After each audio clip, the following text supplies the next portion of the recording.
Hi, I'm Alex. If you're new here, welcome to my channel. If you're not, welcome back.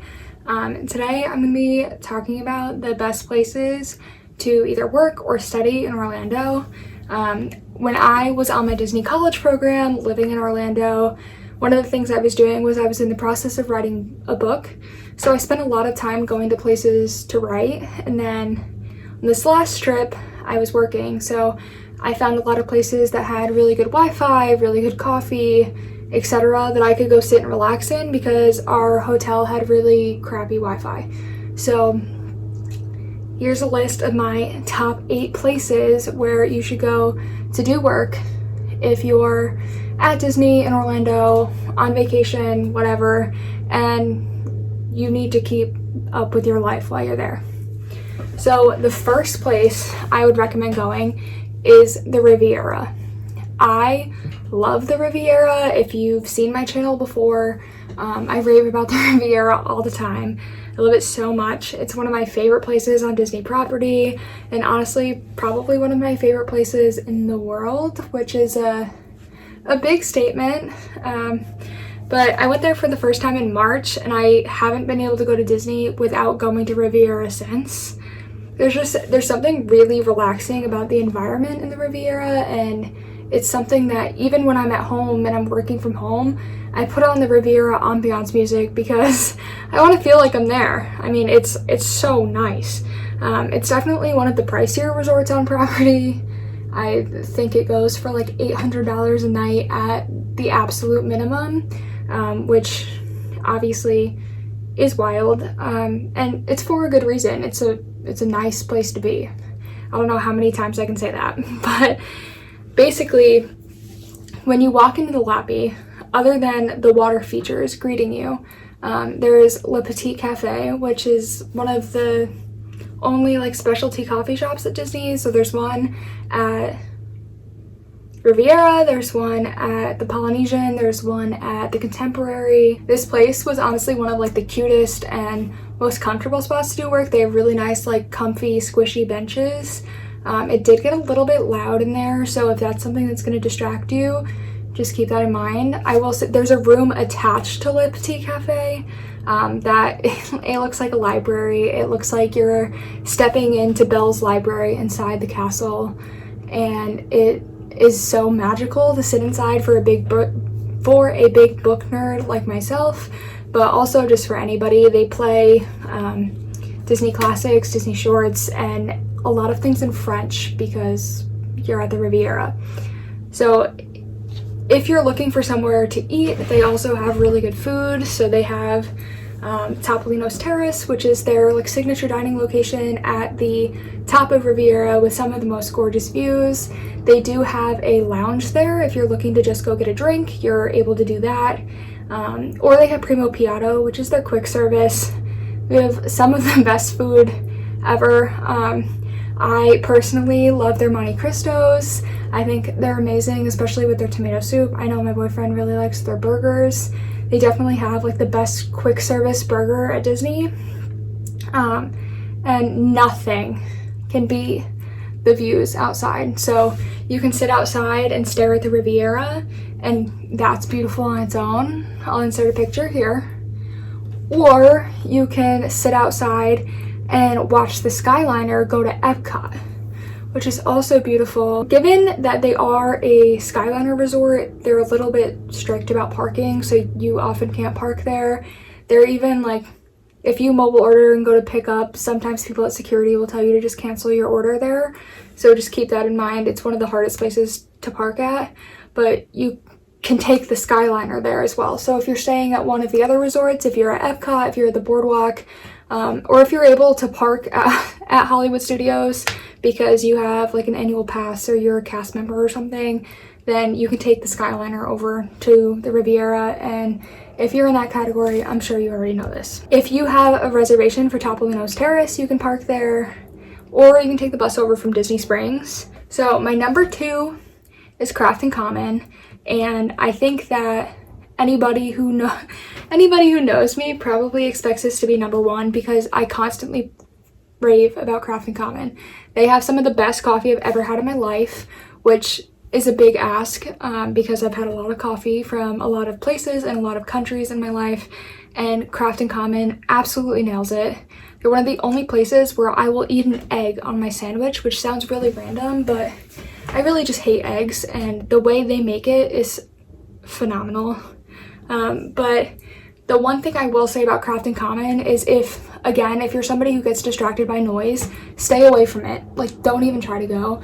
It's a very popular spot. A lot of people will go there and do photo shoots. Every time I'm there, there's at least one professional photographer doing some kind of headshots or maybe just like beauty shots for people. I don't know. People do a lot there. It's a really cute, like trendy place. It's very Instagrammable, but their coffee is really good and their Wi-Fi is really fast and you can sit there all day. The biggest con about Craft and Common is you have to pay for parking. So you have to pay for parking in downtown Orlando. It's at $1 per hour. It's all like metered parking. It's not too bad, but just keep that in mind if you plan on going to sit somewhere for 6 or 7 hours. I would say if you're staying in downtown Orlando or you have someone who can go drop you off there, it's definitely a good place to go, or there is public transportation there as well. So the next place is the Grand Floridian, and I mean, it's the Grand Floridian. What else do I need to even say about it? It's another luxury resort at Disney, absolutely beautiful, live piano player in the lobby.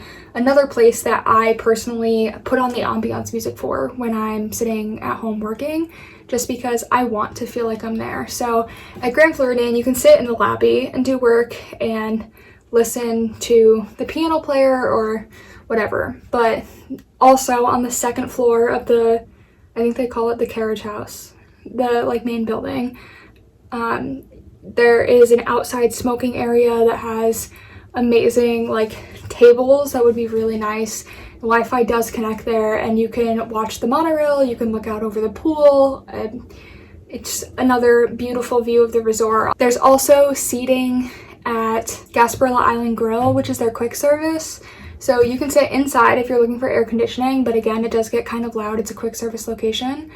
And if you want to sit outside, there's tables outside of Gasparilla Island Grill where you can sit and look at Cinderella's castle, which it's unbeatable. I mean, other than maybe the view at Riviera, it's Cinderella's castle. I will say one of the cons of doing work here is that they don't have any kind of specialty coffees. So you can order from Gasparilla Island Grill, you can get like lattes and cappuccinos, like normal ones, but they don't have flavors, they don't have anything fun and exciting. So if you're going out because you want to try a new coffee that's fun and exciting, Grand Floridian is not going to be the place to get it. But if you're looking for a relaxing place to do homework or to work, it's a very inspiring place. My number 4 is the Polynesian, Disney's Polynesian Resort Villas and Bungalows. That's the full name. Again, one of the most relaxing places on earth. Honestly, they play Hawaiian music all day, every day, which is like all ukulele and acoustic and instrumental and just so like relaxing. Now this one I'm a little bit biased on because I worked at the Polynesian, so Polynesian's not my first choice to go like sit and do homework at, because for me it was a place where I went and worked, so it's not always the most relaxing for me, but it definitely is for other people. You can sit behind Kona Island and do work. You can sit in the lobby. There's lots of tables and chairs in the lobby where you can sit and do work. If you're going there, the best way to park there is probably to have either breakfast or lunch at Kona Cafe. If you're eating one of those meals, they're honestly pretty reasonably priced, and they have one of my favorite meals on property. Tonga toast is the best breakfast. It's French toast that's stuffed with banana and then fried and rolled in cinnamon, and then they serve it with this like strawberry compote. It's absolutely incredible. I highly recommend it to anybody who hasn't tried it, but it's also only like $14, so it's definitely not bad. But because this is one of the Magic Kingdom resorts, it's on the monorail loop and the monorail is running again. They're pretty strict about parking.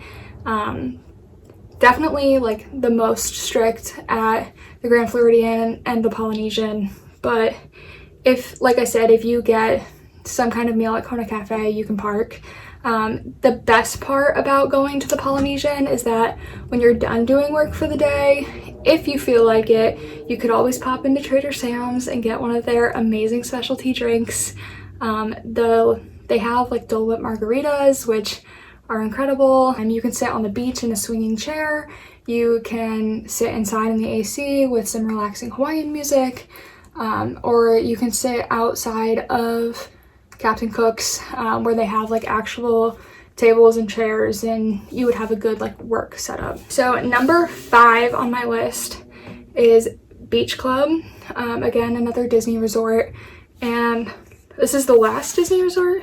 Yeah, this is the last Disney resort on my list. So Beach Club is one of the Epcot resorts. It's located on the boardwalk.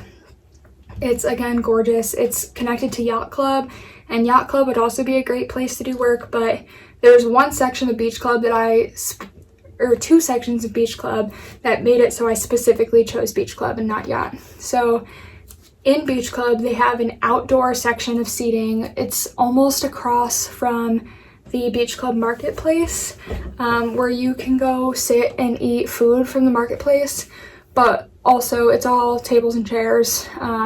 So if you're looking for somewhere to sit outside, this is probably one of the most quiet outdoor locations at Disney World, unless you're sitting there during fireworks, in which case Epcot's right next door to you, but it's so quiet. Scott and I sat there to eat breakfast one day, and I didn't feel comfortable speaking out loud to him because of how quiet it was. But they also have an indoor location that's air conditioned with tables and chairs, and it looks like it's specifically meant for people to do work. It's just a hallway. It's really nice. If you're at Beach Club too, you have access to all of the food on the boardwalk, so you can go grab a slice of pizza from the Trattoria takeout window, or get yourself a baked good from the Boardwalk Bakery. It's definitely lots of places to go and entertain yourself here. If you're bored, there's plenty to do. You can go sit outside and overlook the water and the beach. They have the most beautiful sunsets at Beach Club. And also, if you're staying there, their pool is amazing and their gym looks really cool. So I would highly recommend doing work at Beach Club. That's where I spent a lot of time doing work on our last trip. This next place is not somewhere I had ever heard of before I was looking into places that people like doing work in Orlando. So number 6 is Deeply Coffee. It's also in downtown Orlando. It's about half a mile from Crafton Common. If you wanted to go one for the morning and one for the afternoon, you could absolutely do that. And if you're into trying like super unique coffees, this is going to be the place for you. So they have like a cereal milk latte. I've never seen that anywhere before. When I went to Deeply, I got a honey nut Cheerio latte or something. I don't know what it was, but it was really good. Another thing that was really good about Deeply Coffee was the service. So I ordered my coffee and then put my backpack down at a table and then went to the bathroom while I was waiting for my coffee to be ready, because there were like 3 or 4 people ahead of me to get their drinks made. When I came out of the bathroom, I looked at the table that my backpack was at, and my coffee was sitting there. They brought it over to my table for me because they paid attention to where I put my stuff down, so I wouldn't have to go back to them to get it. That's so nice. Nobody's ever done that. So the service at Deeply Coffee was amazing. The location is right near Lake Eola, so it's gorgeous views, but you do, again, have to pay for parking because you're downtown. This one does have a parking garage next to it that I think was $8 for the day. Don't quote me on that, but you could pay less to park there in theory for the whole day, or you could pay by the hour.